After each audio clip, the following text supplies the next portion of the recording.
Ladies and gentlemen, girls and boys, welcome to the Kennel Club Safe and Sound display. Dogs are our friends and companions, providing for us richer and happier lives, whether we're adults or children. Nearly a quarter of the children in the UK live with a dog in the family, and research has shown us that these children learn responsibility and empathy whilst increasing in self-esteem faster than non-dog-owning children. The Kennel Club has an ever-increasingly popular young kennel club facilitating the education of many of the future leaders of the dog world. Now, folks, no dog is 100% safe with anyone.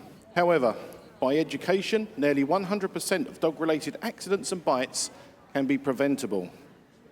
Did you know that 40% of dog bites happen to children under the age of 10?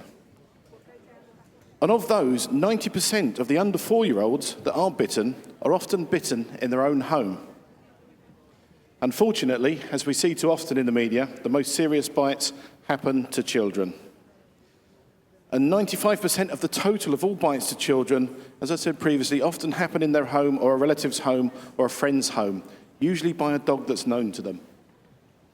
The Safe and Sound scheme wants to show adults how to be more responsible and teach the children some simple staying safe rules. The basic ingredients for a safe and sound child-dog relationship include selection of a dog. Not breed-specific, but individual dog-specific. There's no perfect dog for every circumstance. Careful pre-ownership planning of when to have a dog join the family. Responsible dog ownership and training. We saw a short while ago the Good Citizen Dog Scheme, and it's an ideal scheme for training our dogs when they join the family. And safe and sound around dogs' education for all children, whether they live with a dog or not. Very soon we'll be set up and ready for our children to come into the arena and hopefully both educate and entertain you into the ways that the Kennel Club promotes responsible dog ownership and the safe interaction between children and dogs.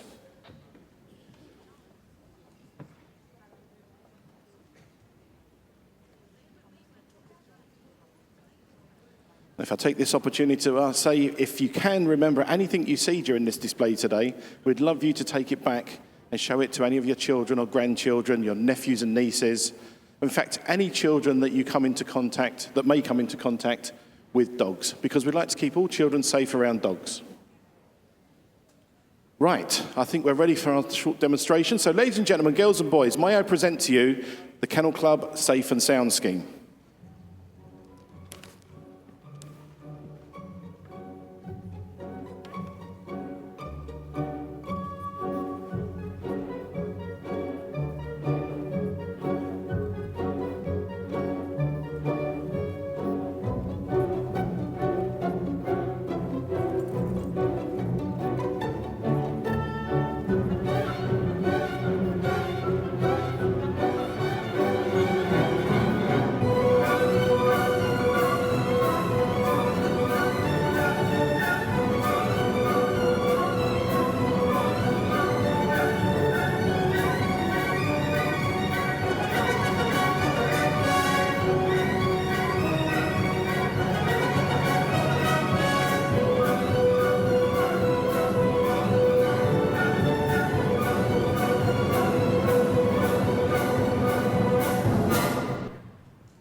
Welcome to the Safe and Sound display.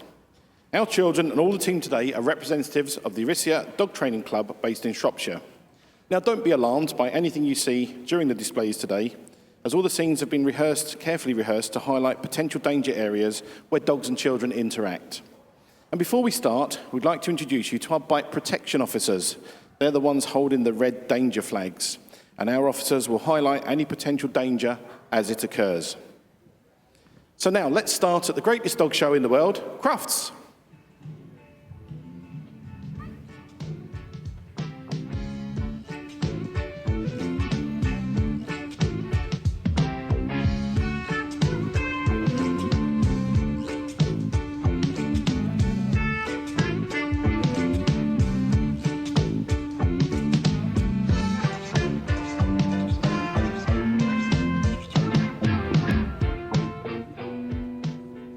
Right, today the children are on a school trip to Crufts.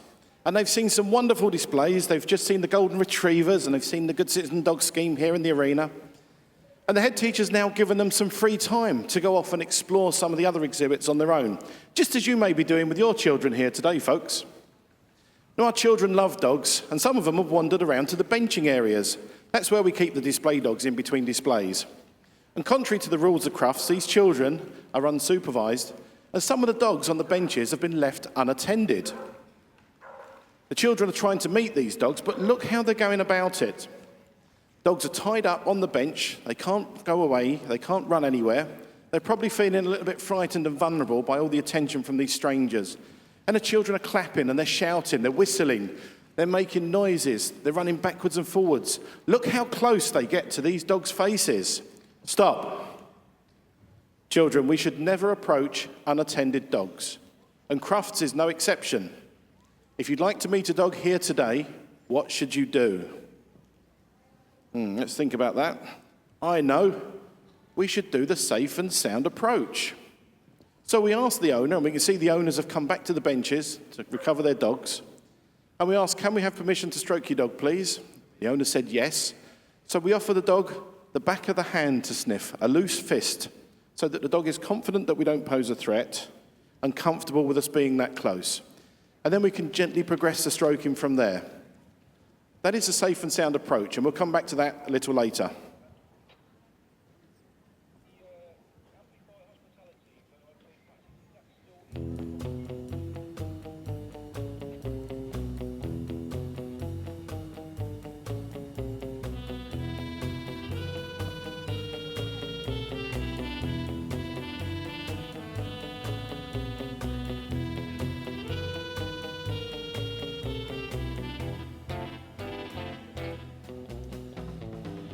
Well, having had a great day at Crufts, the children have returned to school, and they've finished and they're on their way home. And they're heading towards the park to meet their friends.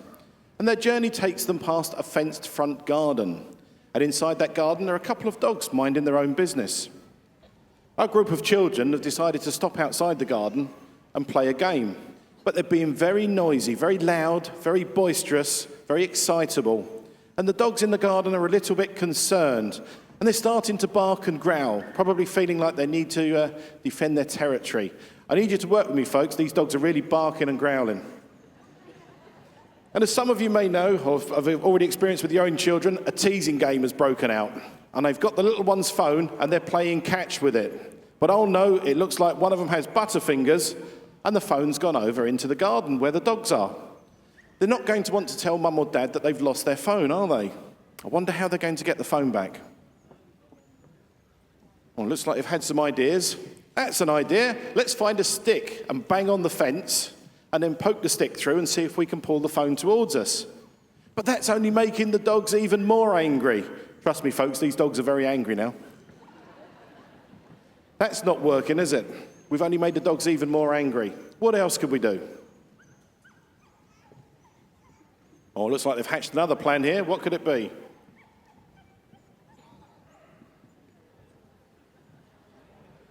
Oh, stop right there, children, stop. That sound we hear, folks, is the sound of the ambulance coming to bring this child to hospital. Because what they decided to do was put the little one over the fence into the garden, run over, grab the phone, and run back quickly. But we've already annoyed the dogs. They're already upset and angry. And by putting the child into the dog's territory, the child's likely to be bitten with no immediate means of help. So definitely a dangerous situation. What should we do, boys and girls? Think about that. That's right. We should just walk away from the dogs and ignore them, as we should have done in the first place. And we should tell mum or dad that we've lost our phone, and they can come back later and retrieve it from the homeowner. Well done, boys and girls.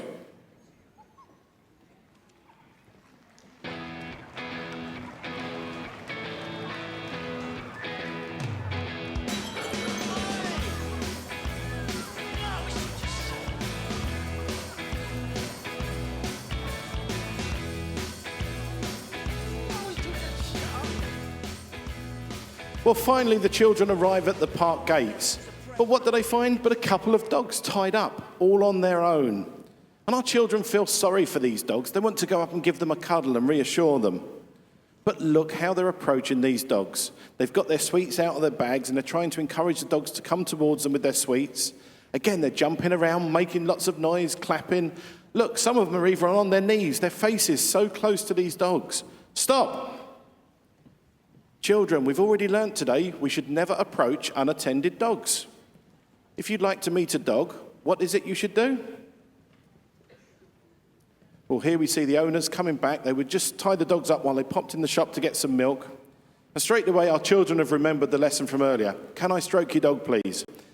And the owner said, yes, you may. But the owner's saying to them, what I want you to do is hold out a loose fist so that the dog can sniff the back of your hand, so that it's comfortable with you being close and confident that you don't pose a threat.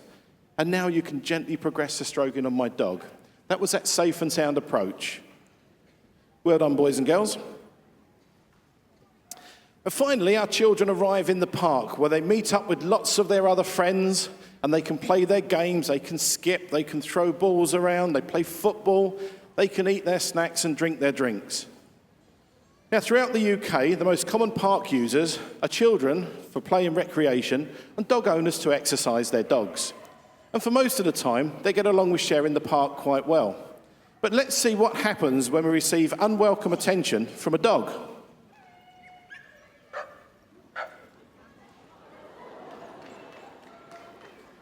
That's right. Well done. We adopt what we call the safe and sound tree.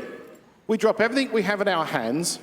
We stand straight and still, fold our arms across our chest, head down, and we look and act boring. And we wait for the dog to go away, which sometimes might take a few minutes, as you can see, or for the owner to come and retrieve the dog. But this way we stay safe and sound. Well done, boys and girls. Now, folks, if you ever have trouble in training an unruly or boisterous dog, then the Good Citizen Dog Scheme may be able to help you, with over 2,000 establishments throughout the UK running the scheme. If you'd like to know more about training your dog, please come and see the Good Citizen Dog Scheme stand in Hall 3 or visit the Kennel Club website for more information. But unfortunately, the tree's not always enough to keep us safe. So we're going to look at the park scene again. We've got a lot of children playing ball this time, and we've got some bigger children joining them. And let's see what happens this time when we receive continued attention from an over-exuberant dog.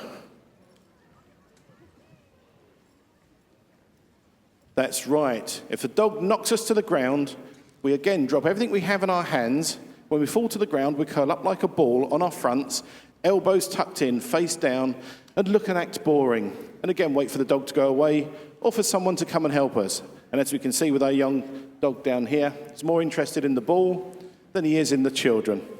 Well done, boys and girls.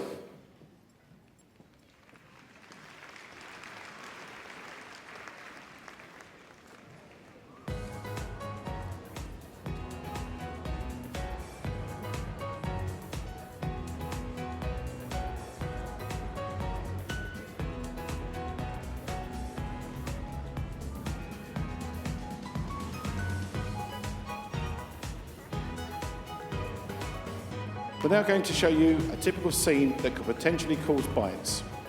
Here we have a scene where the family are all arriving at home after a busy day, relaxing, and as always, the dog places itself in the middle of all the family activity. One child is so excited to see the family dog that they've gone straight into play with the dog, and that's a lovely thing, isn't it, folks? But the play's becoming a little bit boisterous now. The dog keeps jumping up at the child, trying to snatch the toys from the child's hand. That poodle's definitely jumping up and trying to snatch toys from the hand. And it's getting out of hand. The child can no longer keep control of the dog. What do we do in this situation, boys and girls? That's right, we call for Mum. Mum, who was busy on the phone, not supervising the children, comes in and she calms down the dog, tells the child off for overexciting the dog, and sends the child off to the dinner table to join their siblings for their supper. Now here we see at the dinner table, Mum's gone away again, she's on the phone, not paying attention, and the children have started feeding the dog under the table. I bet this happens in some of your households. But the dog has started to become a bit more demanding. First of all, it was a paw on the knee, then they're jumping up on the knee, and eventually they're jumping up on the table and actually taking the food from the child's plate. Got to have some imagination here, folks, it works well in rehearsal. The situation's getting out of control. The dog is taking food from the children at will now. The children can't stop this happening. All hell's breaking loose. What do we do, boys and girls? That's right, we need to call for mum to come in again. Back comes mum, takes the dog down from the table, tells the dog off for being naughty, tells the children off for feeding the dog. That's it. All under control. One of the children, though, has decided to take their food and walk off with it. So off go the children with their food. Dog follows them. And again, trying to take the food away from the child, trying to take the food from the plate. Not sure what's happening here. I think it's the child trying to take the food away from the dog, but it should be the other way around. But again, we've got a situation where the dog is imposing its will on the child and the child doesn't know what to do about it. What do we do again, children? Call for mum again, that's right. In comes mum again, really looking fed up this time, having to come back for a third time, tells the dog off yet again, tells the child off yet again, takes the food away from the child, gives her a PlayStation and says, go away and play in the living room. I'm sure you see a theme coming along here, folks. The point is, we never leave children alone with dogs. And it's not the dog's fault in each of these scenes, and it's not the child's fault. It's mum's fault for not supervising. Again, mum's gone away though, and we see the children playing in the living room. As they do, the play's starting to get a little bit boisterous. We started off just playing cars and pushing them around the living room. But the car's getting very, very close to the dog. I wonder what will happen if it hits the dog. I said, I wonder what happened if it hits the dog. That's it. So, up jumps the dog, very startled. Sometimes it might run off. It could be that the dog's asleep and it wakes up feeling very vulnerable and it may bite the child. So again, what do we do when that happens, children? Call for mum, the responsible adult, to come in, calm the situation down, supervise the children. And this is what should have been happening from the beginning. That way we stay safe and sound. Well done, boys and girls. Now, ladies and gentlemen, girls and boys, we're coming towards the end of our very short demonstration on the Kennel Club Safe and Sound scheme. If you'd like to know more about the scheme, you can find us at the Good Citizen Dog Scheme in Hall 3, or you can go to the Kennel Club website for more information. But we'd like to remind you of three things, and as I said earlier, we'd like you to take these things away and show them to any children who you have contact with, who may also have contact with dogs. The first was that safe and sound approach. If you'd like to meet a dog, wherever it is, we always ask permission from the owner. Can I stroke your dog, please? And if the owner says yes, then we offer the back of the hand for the dog to sniff, a loose fist, so that the dog is confident that we don't pose a threat and comfortable with us being that close. And then we gently progress the stroking from there. That's the safe and sound approach. And of course, if the owner says, no, you can't stroke my dog, and there might be some very good reasons why the owner doesn't want you to approach the dog, then we leave it alone. We ignore it and we walk away. Next was the safe and sound tree. If we receive unwelcome attention from a dog, we adopt the safe and sound tree. Drop everything we have in our hands, stand straight and still, fold our arms across our chest, head down, and we look and act boring, and we wait for the dog to go away or for somebody to come and help us. And finally, if we are knocked to the ground by an over-exuberant dog, we adopt the safe and sound stone. Drop everything we have in our hand, curl up like a ball on our fronts, elbows tucked in, face down, and again look and act boring and wait for the dog to go away or for somebody to come and help us. Well done, boys and girls, dogs and handlers. Ladies and gentlemen, girls and boys, it's been my pleasure to bring to you the Kennel Club Safe and Sound scheme.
Okay, what a fantastic display there by the Safe and Sound crew.